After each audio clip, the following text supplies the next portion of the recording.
Now, of course, not everything I found is going to be an issue for everyone, but I just want to show you why this switch was such a bad idea for me, in case you see parallels with your situation.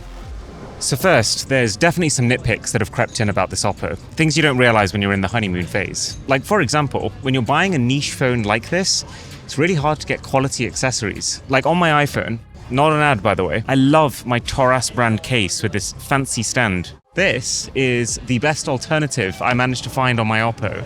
It sounds absolutely atrocious when you rotate it, and literally just yesterday while using it, the backplate fell off.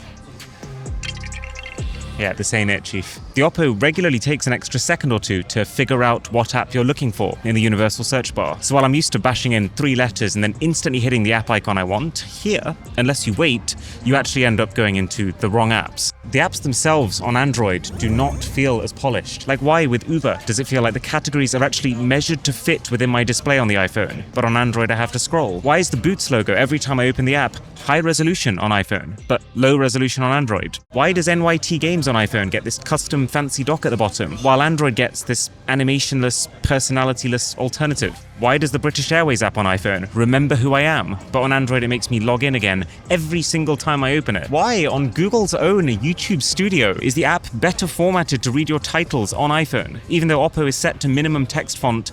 And why does Android take me to the bottom of the page every time I switch views? These are all minor things that you could get used to. But I think anyone switching from iPhone to Android will notice their apps go from clearly the developer's first priority to, it works.